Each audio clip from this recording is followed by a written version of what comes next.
Welcome friends.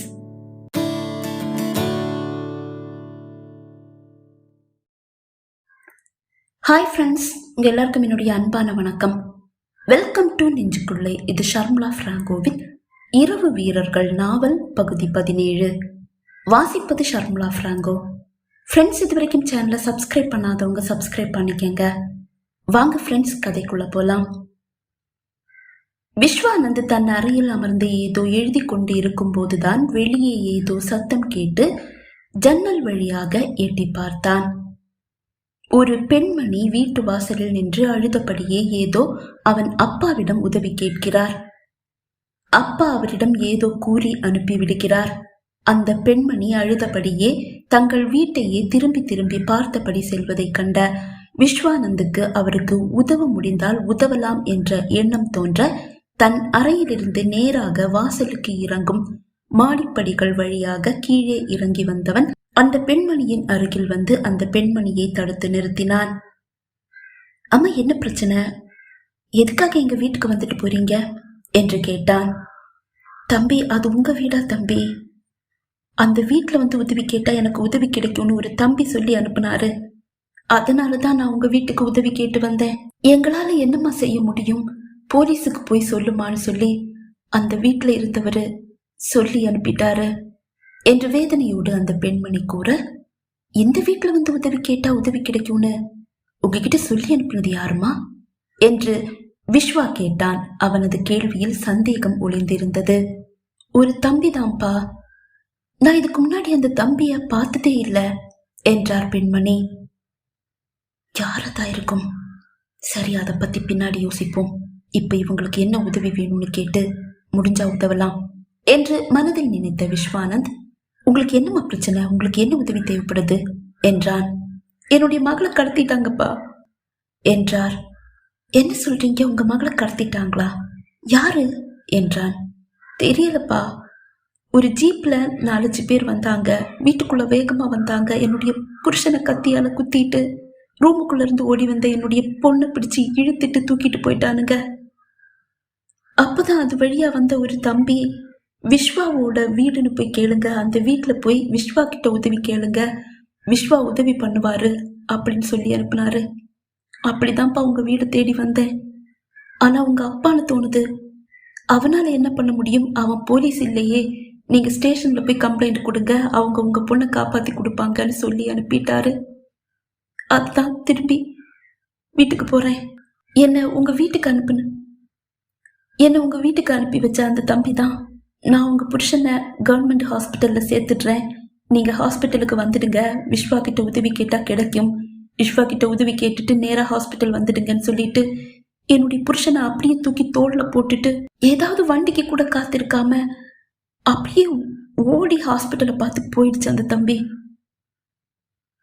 ஆனா எனக்கு தான் உதவி கிடைக்கல என்று அந்த பெண்மணி வேதனையோடு கூற, சரிம்மா, என்னால முடிஞ்சா உங்களுக்கு உதவி பண்றேன். உங்க பொண்ணை காப்பாத்தி கூட்டிட்டு வரேன். உங்க வீட்டுல கொண்டு வந்து விடுறேன் என்றான் விஸ்வானந்த். இல்லப்பா, நான் ஹாஸ்பிட்டல் போறேன். அவருக்கு என்ன ஆச்சுன்னு தெரியல. என்னுடைய மகளை காப்பாத்திட்டா ஹாஸ்பிட்டல்ல கொண்டு வந்து விட்டுடுங்க என்று கூறிய அந்த பெண்மணி அவனது பதிலுக்கு கூட காத்திராமல் வேகமாக மருத்துவமனைக்கு விரைந்தார்.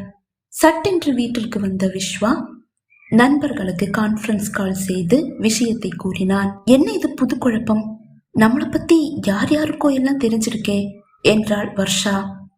உண்மைதான். ஆனா அதை பத்தி யோசிச்சு டைம் வேஸ்ட் பண்ணி அந்த பொண்ணுக்கு ஏதாவது ஆபத்தை ஏற்படுத்த வேண்டாம்னு நினைக்கிறேன். இப்போதைக்கு போலீஸ் மாதிரி போய் அந்த பொண்ணை காப்பாத்திடலாம். சீக்கிரமா எல்லாரும் பூங்காவுக்கு வந்துடுங்க என்று ஹர்ஷா கூற, ஓகே ஹர்ஷா என்று மூவரும் ஒரே குரலில் பதிலளிக்க விஸ்வானந்த் அழைப்பை துண்டித்தான். தங்கள் ஆயுதங்களை எடுத்து தோளில் மாட்டியவர்கள் மின்னலாக மறைந்து பூங்காவில் தோன்றினர். அந்த பொண்ணு எங்க இருக்கா? அவளை எப்படி காப்பாத்துறது? எதுவுமே தெரியலையே. அந்த பொண்ணு எங்க இருக்கான்னு எப்படி கண்டுபிடிக்கிறது என்று கேட்டாள் அமுதா. நான் நம்ம கிளி அரசர் அரசி கிட்ட உதவி கேட்டிருக்கேன். அவங்க உதவுறதா சொல்லி இருக்காங்க. இப்ப அவங்க வந்துடுவாங்கன்னு நினைக்கிறேன் என்றாள் வர்ஷா. ரொம்ப நல்ல காரியம் பண்ணியிருக்க வர்ஷா என்றான் விஸ்வா. அப்போது பூவரசு, பஞ்சவர்ணம் இருவரும் பறந்து வந்தனர். உங்களுக்கு ஆபத்து, உங்களுக்கு ஆபத்து, உங்களை சிக்க வைக்க மாயாவோட சீடர்கள் அந்த பொண்ணை கடத்திட்டு போயிருக்காங்க. அந்த பொண்ணை காப்பாத்த நீங்க போவீங்கன்னு அவங்க நம்புறாங்க. உங்களுக்கு ஆபத்து என்று பூவரசு கிளி கூற, ஓ அப்படியா, அந்த பொண்ணு கூட அவங்களுக்கு உடந்தையோ என்று கேட்டான் ஹர்ஷா. இல்ல இல்ல, அந்த பொண்ணு அவங்களுக்கு உடந்தை இல்ல, அந்த பொண்ணை கடத்திட்டு போனது வேறு விஷயத்துக்காக என்று கூறியது பஞ்சவர்ணம். ஓஹோ சரி, இப்ப அந்த பொண்ணு இருக்கிற இடத்துக்கு நாங்க எப்படி போறது? அந்த பொண்ணு எங்க இருக்கா என்று கேட்டாள் அமுதா. அதுக்கு எங்க உதவி தேவையில்லை. ஆபத்துல மாட்டின பொண்ணை காப்பாத்துற இடத்துக்கு நாங்க போகணும்னு நீங்க மனசுக்குள்ள நினைச்சாலே போதும், நீங்க அந்த இடத்துக்கு போயிடுவீங்க என்றது பஞ்சவர்ண கிளி. அப்படியா என்று ஒரே குரலில் கேட்ட நண்பர்கள் கிளி கூறியதை மனதில் நினைத்தனர். அடுத்த நிமிடம் அவர்கள் ஒரு வீட்டின் கேட்டின் முன்னால் வந்து நின்றனர். போலீஸ் ஜீப் வேணும், நாம போலீஸா மாறணும், அதுக்கு என்ன வழி என்றான் விஸ்வா. அவன் கூறி முடிக்கும் முன் ஒரு போலீஸ் ஜீப் அவர்களின் முன்னால் நின்றது. அவர்கள் காவலர்களாக மாறியிருந்தனர். அவர்களின் முகமும் மாறி போயிருந்தது.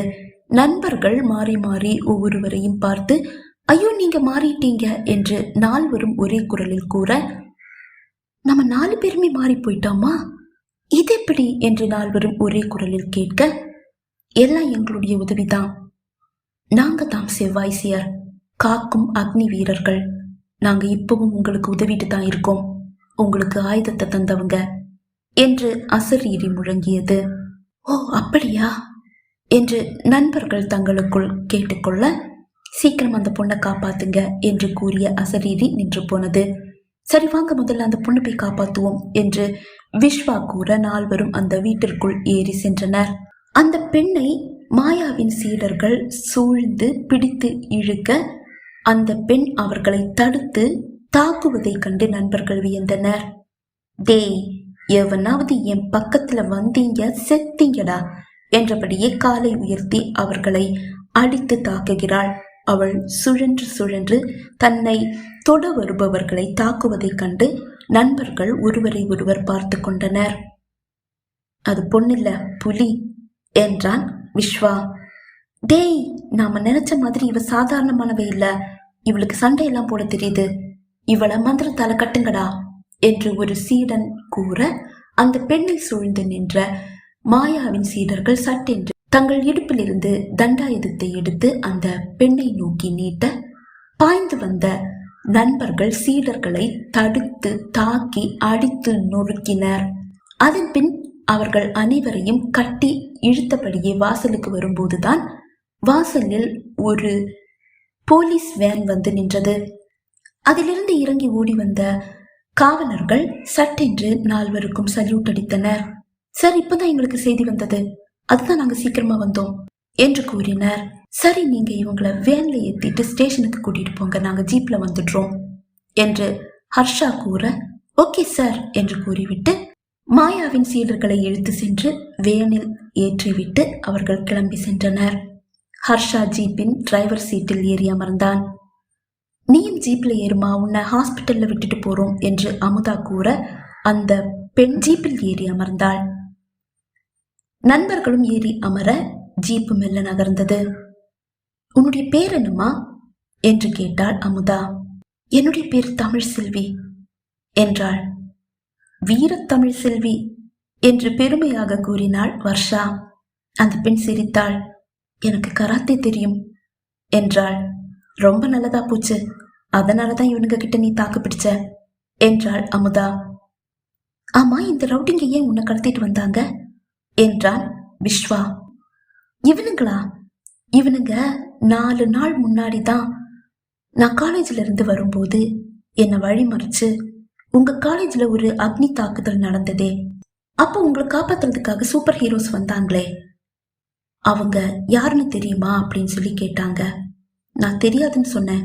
அந்த 4 பேரும் உங்க காலேஜில் தான் படிக்கிறாங்க, உனக்கு தெரியாதா அப்படின்னு சொல்லி கேட்டாங்க.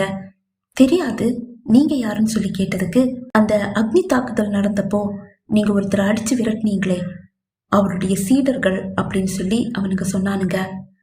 அந்த ஆளுடைய சீடர்கள்னு தெரிஞ்சது எனக்கு கோபம் வந்துருச்சு. அவன் எல்லாம் ஒரு ஆளு, அவனுக்கு நீங்க சீடர்கள் அப்படின்னு சொல்லி நான் கோபமா கேட்டதுக்கு ஒருத்தன் முன்னாடி வந்துட்டு, இங்க பாரு, அந்த சூப்பர் ஹீரோஸ் உன்னுடைய காலேஜில் தான் படிக்கிறாங்க. நீ எங்களுக்கு உதவுனா உனக்கு 1 கோடி ரூபாய் தருவோம் அப்படின்னு சொன்னதும் நான் ஆடி போயிட்டேன். இவனுங்க 1 கோடி ரூபாய் தரேன்னு சொல்லி என்கிட்ட உதவி கேட்குறானுங்க. நான் மாட்டேன்னு சொல்லிட்டா இவனுங்க வேற யாரையாவது தேடி போயிடுவாங்க. காசுக்கு ஆசைப்பட்டு அவங்களும் சரின்னு சொல்லி அந்த சூப்பர் ஹீரோஸுக்கு ஏதாவது ஆபத்தை ஏற்படுத்திட்டா என்ன பண்றதுன்னு ஓகே சொன்னேன். என்ன பண்ணணும்னு கேட்டதுக்கு அந்த சூப்பர் ஹீரோஸ் கிட்ட 4 ஆயுதம் இருக்கு, அதை அவங்க கிட்ட இருந்து எடுத்துட்டு வந்து எங்க கிட்ட கொடுக்கணும், அதை நீ கொண்டு வந்து கொடுத்தா உனக்கு 1 கோடி ரூபாய் தருவோம்னு சொல்லி சொன்னானுங்க. நானும் சரின்னு சொல்லிட்டு வந்துட்டேன். இன்னைக்கு சாயந்தரம் நான் காலேஜ்ல இருந்து வரும்போது இவனுங்க என் பின்னாடியே வந்திருக்கானுங்க. அதை நான் பார்க்கல. என்னுடைய ஃப்ரெண்ட்ஸ் கிட்ட சூப்பர் ஹீரோஸ் நம்ம காலேஜில் தான் படிக்கிறாங்கன்னு சொல்லி ரொம்ப பெருமையா பேசிட்டு வந்துட்டு இருந்தேன். சூப்பர் ஹீரோஸுக்கு ஆபத்து, சில பேர் அவங்களுக்கு எதிராக சதி பண்றானுங்க, அந்த நாய்களை அப்படியே சுட்டு தள்ளணும்னு நான் சொன்னேன். அதை கேட்டுட்டே அவனுங்க எங்க பின்னாடியே வந்துட்டு இருந்திருக்கானுங்க. எனக்கு தெரியல, ஆனா என்னுடைய ஃப்ரெண்ட் அதை கவனிச்சிருக்கா. ஏய், நம்ம காலேஜ் வாசல்ல இருந்தே 4-5 பேர் நம்ம பின்னாடியே வராங்க, அவனுங்களை பார்த்தாவே பயமா இருக்குன்னு சொன்னா. நான் திரும்பி பார்க்கும்போது இவனுங்க, நானும் பயந்தே போயிட்டேன். இருக்குடி உனக்குன்னு சொல்லிட்டு அங்கிருந்து போனானுங்க. ஆனா இப்படியெல்லாம் நடக்கும்னு நான் நினைக்கல. அப்பாவை குத்திட்டானுங்க. அவருக்கு என்னாச்சுன்னு தெரியல. என்னை கடத்திட்டு போயிட்டா என்னை காப்பாத்துறதுக்காக சூப்பர் ஹீரோஸ் வருவாங்க, அவங்கள வளைச்சு பிடிச்சிடலான்னு சொல்லி அவனுங்க தங்களுக்குள்ள பேசிக்கிட்டதையும் கேட்டேன். பயந்தே போயிட்டேன். சூப்பர் ஹீரோஸ் என்னை காப்பாத்த வந்து அவங்க கிட்ட மாட்டிப்பாங்களோன்னு ரொம்ப பயந்துட்டேன். ஆனா அவங்க வரல, போலீஸான்னு நீங்க தான் வந்தீங்க. ரொம்ப நன்றி சார் என்றாள். சூப்பர் ஹீரோஸா? அது யாரு என்று எதுவும் தெரியாதது போல் விஸ்வா கேட்டான். ஆமா சார், கொஞ்ச நாள் முன்னாடி எங்க காலேஜ்ல ஒரு அக்னி தாக்குதல் நடந்தது. அது எவனோ ஒருத்தன் பண்ணது. அப்ப அந்த சூப்பர் ஹீரோஸ் தான் எங்க ஸ்டூடெண்ட்ஸ் எல்லாரையும் காப்பாத்தினாங்க. ஆனா அவங்க யாரும் எங்க கண்ணுக்கு தெரியல. ஏதோ சூப்பர் ஹீரோஸ் எங்களை காப்பாத்துறாங்கன்னு மட்டும் புரிஞ்சு போச்சு. ஆனா இப்ப பார்த்தா அவங்க எங்க காலேஜ்ல படிக்கிறாங்களாம். கேட்கும் போது ரொம்ப சந்தோஷமா இருக்கு. அவங்கள பார்க்கணும்னு ரொம்ப ஆசையா இருக்கு சார் என்றாள் தமிழ் செல்வி. ஆனா நீ சொல்றதுல எங்கேயோ இடிக்குதே. அன்னைக்கு நீ வரும்போது அவனுங்க வந்து வழிமறிச்சு உன்கிட்ட பேசினதாவும் உதவி கேட்டதாவும் சொன்ன. அன்னைக்கு உன் கூட உன்னுடைய ஃப்ரெண்ட்ஸ் இல்ல, இன்னைக்கு உன் கூட உன்னுடைய ஃப்ரெண்ட்ஸ் இருக்காங்க. அது எப்படி? அன்னைக்கு நீ எப்படி தனியா வந்த என்று விஸ்வா சந்தேகமாக கேட்க, உங்க சந்தேகம் நியாயம்தான் சார். அன்னைக்கு எனக்கு வயிறு வலி, ஹாஸ்பிட்டல் போயாகணும். அதனால தான் நான் பர்மிஷன் எடுத்துட்டு சீக்கிரமா வீட்டுக்கு வந்தேன். அப்படிதான் இவனுங்க கிட்ட சிக்கிக்கிட்டேன் என்றாள். அதை கூறி முடித்ததும் அவள் கண்கள் சட்டென்று நிறைவதை நண்பர்கள் கண்டனர். ஏன் அழுற என்று கேட்டாள் அமுதா. அப்பாவுக்கு என்ன ஆச்சுன்னு தெரியல, அதை நினைச்சாதான் ரொம்ப பயமா இருக்கு என்றாள். அப்பாவுக்கு எதுவும் ஆகாது, நாங்க உன்னை ஹாஸ்பிட்டல்ல விட்டுடுறோம், நீ போய் உங்க அப்பாவை பாரு என்றாள் வர்ஷா. ஜீப் மருத்துவமனை வாசலை அடைந்தது. சரி, நீ ஹாஸ்பிட்டலுக்கு போய் உங்க அப்பாவை பாரு, நாங்க ஸ்டேஷனுக்கு போறோம் என்று அவர்கள் கூற தமிழ் செல்வி இறங்கிக் கொண்டாள்.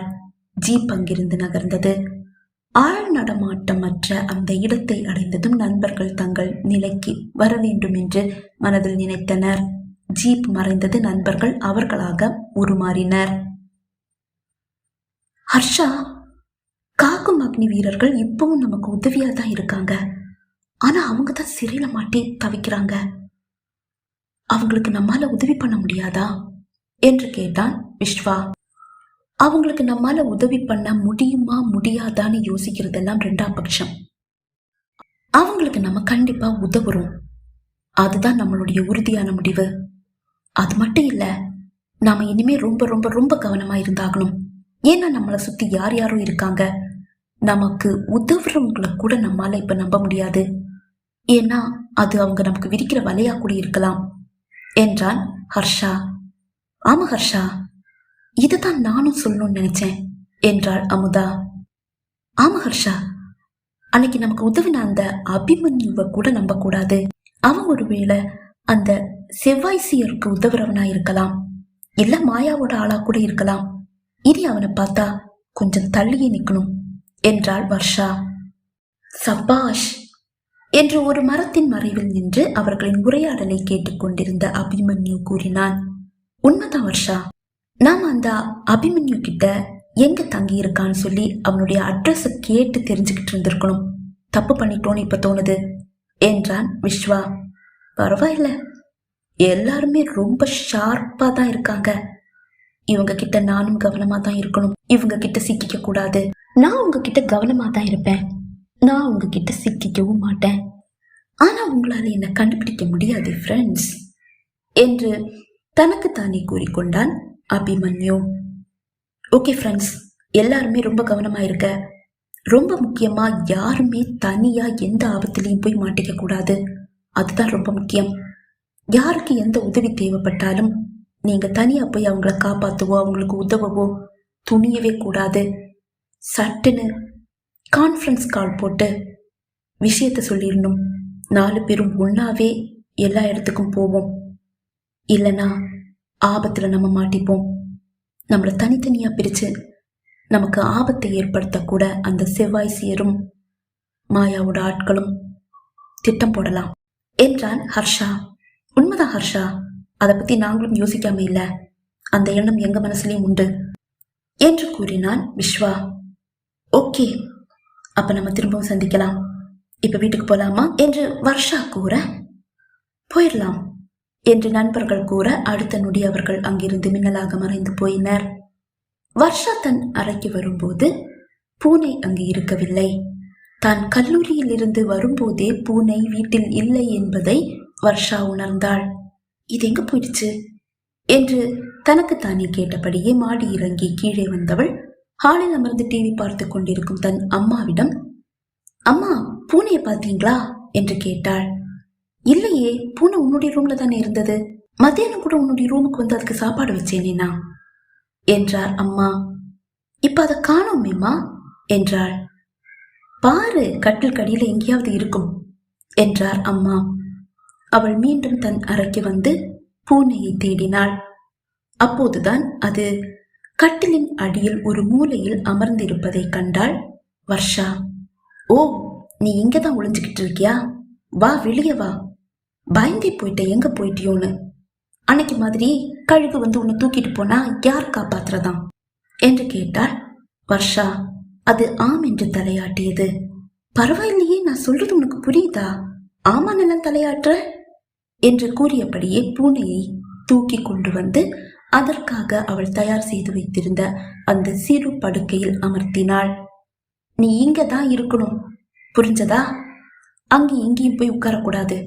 உனக்காக தானே நான் கஷ்டப்பட்டு இந்த பெட்டை தயார் பண்ணி வச்சிருக்கேன் என்று கேட்டாள். அது பாவம் போல் அமர்ந்து கொள்ள, சரி, திட்டுனா மட்டும் நல்லா புரியுது. அப்புறம் ஏன் அங்க இங்க போற? இங்கேயே உட்காரு என்று கூறியவள் டவலை எடுத்துக்கொண்டு குளியல் அறைக்கு சென்றாள். ரொம்ப அதிகாரம் பண்றடி நீ என்று கூறினான் அபிமன்யு. அவன் இப்போது இளைஞனாக மாறினான். அவன் மெல்ல வந்து குளியல் அறை கதவை வெளியே இருந்து பூட்டினான். கொஞ்ச நேரம் நீ அதுக்குள்ளேயே இரு என்றவன் மேஜையின் அருகில் வந்து அவள் வைத்த அந்த ஆயுதத்தை தன் கைகளால் தேடி பார்த்தான். அந்த ஆயுதம் அவன் கண்ணுக்கு தெரியவில்லை. ஆனால் அது அங்குதான் இருக்கிறது என்று அவனுக்கு நன்றாகவே தெரியும். அவள் வந்ததும் அந்த ஆயுதத்தை தன் தோளில் இருந்து எடுத்து அந்த மேஜை மீதுதான் வைப்பாள். அதை அவன் மிகவும் உன்னிப்பாக கவனித்துக் கொண்டுதான் இருக்கிறான். ஆனால் அந்த ஆயுதம் அவன் கண்ணுக்கு தெரியவில்லை. அவன் தன் கைகளால் மெல்ல தடவி பார்த்தான். ஆயுதம் எதுவும் அவன் கையில் தட்டுப்படவில்லை. இது இங்கதானே இருக்கு, அப்புறம் கண்ணுக்கு தெரியல, கைக்கு எட்டலையே என்றவன் மீண்டும் மீண்டும் அங்கு தடவி பார்த்தான். கடைசியில் ஏதோ ஒன்று கையில் தட்டுவது போல் தோன்ற அவன் அதை கையில் எடுத்தான். அது இப்போதும் அவன் கண்ணுக்கு தெரியவில்லைதான். ஆனால் கையில் ஏதோ கனமான ஒரு பொருள் இருப்பதை அவன் உணர்ந்தான். இது என் கைக்கு வந்துருச்சு, இனி மற்ற 3 பேரோடதும் சீக்கிரமா எடுத்துட்டு இதை ஷியா கிட்ட கொடுத்துடணும் என்று அவன் மனதில் நினைத்தான். அப்போது நீ தப்பு பண்ற என்று ஒரு அசரீரி அவன் செவியில் ஒலித்தது. தப்புதான் பண்றேன், ஆனா எந்த மாதிரி ஒரு சூழ்நிலையில நான் இதை பண்றேன்னு உங்களுக்கு தெரியும். அதனால இந்த தப்பை நான் பண்ணிதான் ஆகணும், வேற வழியே இல்ல என்று அவன் கூற, உன்னை எங்களால தடுக்க முடியல. ஏன்னா உன்கிட்ட அப்படி ஒரு பவர் இருக்கு.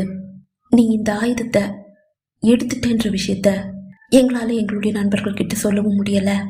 ஏதோ ஒண்ணு எங்களை தடுக்குது, எங்க சிவாய்சியரே எங்களை கட்டுப்படுத்தி வச்சிருக்காங்க என்ற அசரீரி முழங்க, ஆமா இத பத்தி ஷியா என்கிட்ட சொல்லியிருந்தான் என்று கூறினான் அபிமன்யு. அப்போது வர்ஷா குளியலறை கதவை திறக்க முயற்சிப்பதை கண்டான் அபிமன்யு. அவன் தன் கையில் இருக்கும் ஆயுதத்தை பார்த்து மறைந்து போகட்டும் என்று உச்சரித்தான். இப்போது அவன் கரத்தில் இருந்த ஆயுதம் மறைந்து போனதை அபிமன்யு உணர்ந்தான். மறைஞ்சு போயிடுச்சு, இனி இது வர்ஷா கண்ணுக்கும் தெரியாது. எப்ப போய் பாத்ரூம் கதவை திறந்து விட்டுடுவோம் என்று தனக்கு தானே கூறிக்கொண்டவன் வேகமாக வந்து குளியல் அறை கதவை திறந்து விட்டு சட்டென்று பூனையாக மாறி போனான். வர்ஷா குளியல் அறைக்குள்ளிருந்து வெளியே வந்தாள். என்ன இது, கொஞ்ச நேரம் திறக்க முடியாம போச்சே, வெளியிலிருந்து யாரோ பூட்டி இருந்த மாதிரி தோணுதே, ரூமுக்குள்ள யாரையும் காணோம். அதற்குள் பூனை அவள் அமர்த்திய இடத்திலேயே சென்று அமர்ந்து கொண்டது. அவள் சிந்தனையோடு தன் படுக்கையில் வந்து அமர்ந்தாள். இங்க எனக்கு எதிராக ஏதாவது நடக்குதா என்ற சந்தேகம் அவள் மனதில் எழுந்தது. ஃப்ரெண்ட்ஸுக்கு ஃபோன் பண்ணி விஷயத்த சொல்லிட்டா என்ன என்று அவள் யோசித்தாள்.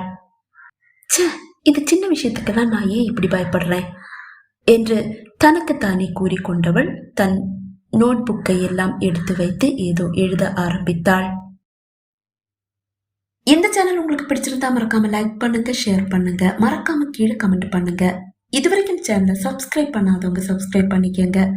கதையோட அடுத்த பகுதியில உங்களை சந்திக்கும் வரை விடைபெறுகிறேன். நன்றி, வணக்கம்.